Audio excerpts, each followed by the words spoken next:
जय हिंद, वंदे मातरम, जय श्री राम। स्वागत है आप सभी का हमारे YouTube channel Thakur education centre में। चलिए शुरू करते हैं आज का एक नया टॉपिक, जिसमें हम मनोविज्ञान के अंतर्गत थॉर्नडाइक के सिद्धांत को एक थ्योरी क्लास के माध्यम से समझेंगे, जिसमें शून्य से शिखर तक हम समझेंगे सारा कुछ। ये थॉर्नडाइक का जो सिद्धांत है वो अक्सर करके शिक्षक भर्ती परीक्षाओं में पूछा जाता रहता है। इसको ही हम आज बारीकी से समझेंगे। चलिए शुरू करते हैं। इन्होंने प्रत्यास्थ एवं त्रुटि का सिद्धांत दिया है, उसका हम संपूर्ण निचोड़ ज़बरदस्त तरीके से इसमें सीखेंगे। सबसे ज़्यादा पूछा जाता है। इन्होंने जो थॉर्नडाइक ने किससे प्रयोग किया था? बिल्ली पर थॉर्नडाइक ने प्रयोग किया था। चलिए शुरू करते हैं। अगर चैनल पर पहली बार हैं तो ईमानदारी से सब्सक्राइब अवश्य करें। चलिए, जो थॉर्नडाइक हैं ये बहुत बड़े मनोवैज्ञानिक थे। कहाँ के थे ये? अमेरिका के मनोवैज्ञानिक थे। अमेरिका के मनोवैज्ञानिक थे। पशु मनोवैज्ञानिक, मतलब इनको पशु मनोवैज्ञानिक कहा जाता है। अगर आपसे पूछा जाए कि पशु मनोवैज्ञानिक कौन है, तो पशु मनोवैज्ञानिक थॉर्नडाइक को कहा जाता है। और इन्हें प्रथम शैक्षिक मनोवैज्ञानिक भी कहा जाता है। मतलब इन्हें प्रथम शैक्षिक मनोवैज्ञानिक कहा जाता है या शिक्षा मनोवैज्ञानिक कहा जाता है। प्रथम किसको? थॉर्नडाइक को। और ये कहाँ के हैं? अमेरिका के हैं। पशु मनोवैज्ञानिक भी कहा जाता है और प्रथम शैक्षिक मनोवैज्ञानिक भी कहा जाता है। चलिए आगे समझते हैं।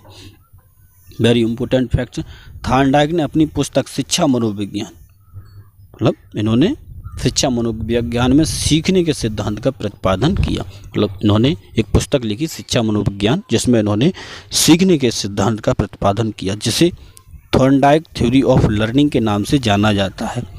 किस नाम से जाना जाता है? थॉर्नडाइक थ्योरी ऑफ लर्निंग के नाम से जाना जाता है।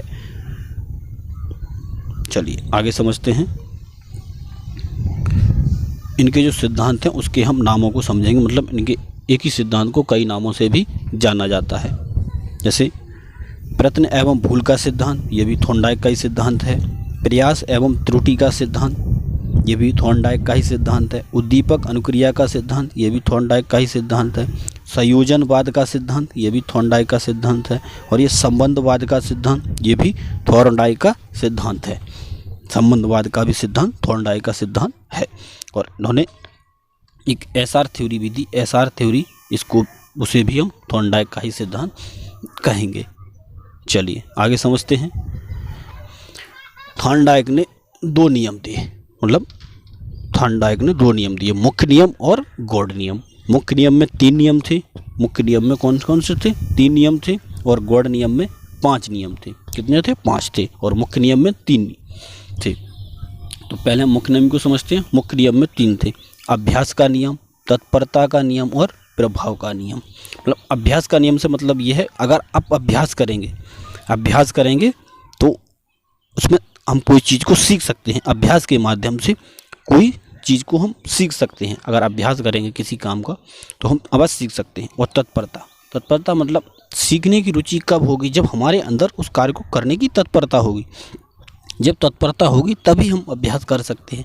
तत्परता जब हमें आएगी तभी हम कोई कार्य को कर सकते। कहने का तात्पर्य, जब हमें रुचि आएगी अंदर से तभी हम किसी कार्य को अच्छे से कर सकते हैं। और प्रभाव या परिणाम, जब हम अच्छा कार्य करेंगे, अभ्यास करेंगे तो प्रभाव अपने आप ही आ जाएगा, तो परिणाम अपने आप ही अच्छा आएगा। समझे? मतलब 3 नियम दिए मुख्य नियम में और गौड़ नियम है 5। चलो 5 गौड़ नियम को अब समझते हैं। गौड़ नियम दिए थे 5। कौन कौन से?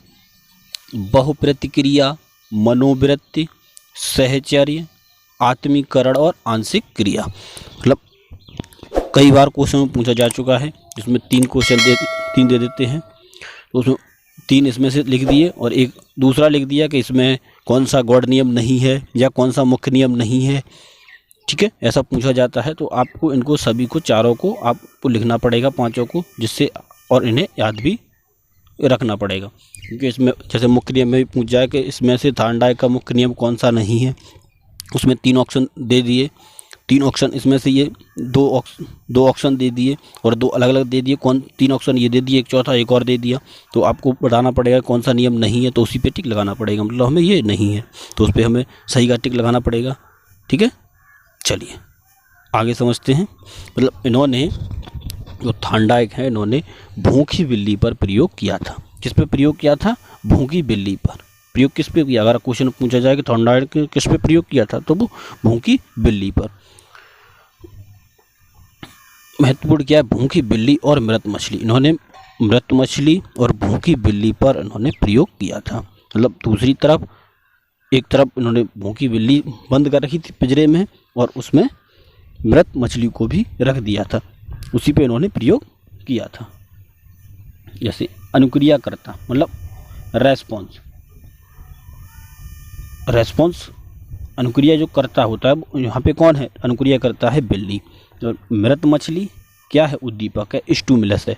ऐसा इसीलिए मैंने बताया था इसे एसआर बॉन्ड बनाता है, तो इसी एसआर बॉन्ड मतलब इसी कारण बनता है कि इसी के कारण से बनता है कि मतलब यहाँ पे रेस्पॉन्स हो रहा है और यहाँ पे स्टिमुलेट रखा हुआ है, मतलब मृत मछली रखी हुई है। कहने का तात्पर्य आप सीधी भाषा में आप समझिए, जैसे एक पिंजरा था उसमें बिल्ली को बंद कर दिया और बाहर मृत मछली रख दी। अब वो बिल्ली उसमें फड़फड़ाती इधर उधर भागती रही, तब उसे एकदम अचानक उसे क्रिया हुई। अगर उसके लीवर पर पैर गया, जब लीवर पर पैर गया तुरंत वो दरवाज़ा खुल गया और बिल्ली ने मृत मछली को खा लिया। मतलब वो इधर उधर घूमती रही, उसमें सोचती रही क्या करना है, मतलब वो अपने तरफ तत्परता दिखाती रही, अभ्यास करती रही कि हमें क्या करना है, कब कैसे कहाँ पहुँचना है। तभी वो एकदम अचानक से उसका पैर लीवर पर गया और वो दरवाज़ा खुल गया और मृत मछली जो पड़ी हुई थी उसको उसने खा लिया। मतलब ये क्या है? ये अनुक्रिया करता है। जो बिल्ली है, बिल्ला क्या है? ये अनुक्रिया करता है। और उद्दीपक क्या है यहाँ पे? अगर उद्दीपक पूछा जाए तो उद्दीपक क्या है? मृत मछली। अगर आपको पूछा जाए कि थांडाइक ने अनुक्रिया करता क्या था, तो आप बताएंगे वो बिल्ली था। और अगर उद्दीपक पूछा जाएगा थांडाइक के सिद्धांत प्रयोग में उद्दीपक क्या था? उद्दीपक था मृत मछली। ठीक है, चलिए आगे समझते हैं। कुछ और थोड़े छोटे छोटे फैक्ट हैं उनको समझते हैं। कई बार बिल्ली पेड़े में अनेक क्रिया करती है। मतलब वो कई बार अनेक क्रियाएं करती है, कहीं इधर उछल कूद करती है। ठीक है, अचानक लीवर पर पंजा मारा और लक्ष्य प्राप्त कर लिया। मतलब अचानक उसका पैर उस पर पंजा पे रखा और दरवाज़ा खुल गया और उसने मृत मछली को प्राप्त कर लिया। मतलब अचानक उस पर पैर पड़ा और वो लक्ष्य को प्राप्त कर लिया। अनुक्रिया के द्वारा उद्दीपक को प्राप्त करने की क्रिया को प्राणी सीख जाता है तो अनुबंधन कहलाता है। मतलब अनुक्रिया के द्वारा उद्दीपक को प्राप्त करने की क्रिया को प्राणी जब सीख जाता है तो क्या होता है? उसे अनुबंधन कहलाता है। मतलब वो जब इस चीज़ को सीख जाता है तो वो क्या हो जाता है? वो अनुबंधन हो जाता है। अब हम आगे समझेंगे कि कक्षा में इसकी उपयोगिता क्या है।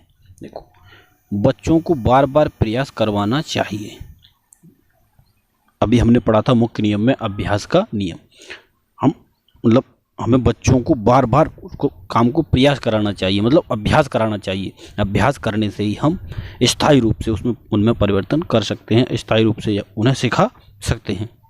जब हम बार बार उनसे अभ्यास करवाएंगे तो वो एक स्थायी रूप से सीखेंगे। बच्चों को त्रुटि संभव हो जाती है। मतलब इसमें भी ये जो ध्यान रखना है, प्रयत्न एवं त्रुटि का सिद्धांत ये दिया है। प्रयत्न एवं भूल का सिद्धांत मतलब जब हम प्रयत्न करेंगे तभी हमसे त्रुटि होगी और त्रुटि होगी तभी हम अच्छा करने की सोचेंगे। मतलब हमें त्रुटि करनी चाहिए, त्रुटि करेंगे तब त्रुटि से ही हम अच्छा करने की सोचेंगे। अगर त्रुटि ही नहीं करेंगे तो हम अच्छा करने की कैसे सीख सकते हैं? मतलब हमें त्रुटि संभव हो सकती है। उन्होंने थांडाइक ने ऐसा कहा कि हमसे त्रुटि हो सकती है, बच्चों से त्रुटि संभव हो सकती है। शुद्ध उच्चारण बालक इस स्थान से ही सीखता है। अगर क्वेश्चन में आपसे पूछा जाए कि शुद्ध उच्चारण करना किस सिद्धांत से सीखता है, तो वो थांडाइक के सिद्धांत से ही शुद्ध उच्चारण करना सीखता है। ठीक है, जैसे अभ्यास कराएंगे उस पर तत्परता आएगी। किसी कार्य को अभ्यास करेगा, जब अभ्यास बार बार करेगा तो वो कुछ न कुछ अच्छा उसमें शुद्धिकरण अवश्य आएगा। मतलब जब किसी काम को हम बार बार करने की उससे बार बार इससे कहा जाएगा, मतलब ऐसा बोलना चाहिए तो वैसा ही बोलना सीखेगा, तो उसमें शुद्ध उच्चारण करने की भावना अपने आप ही फिर जागृत हो जाएगी और वो शुद्ध बोलने लगेगा। चलिए, अगर वीडियो अच्छी लगी हो तो चैनल को सब्सक्राइब अवश्य करें, लाइक करें, कमेंट ज़रूर करें। तो मिलते हैं नेक्स्ट वीडियो में, तब तक के लिए जय हिंद, वंदे मातरम, जय श्री राम।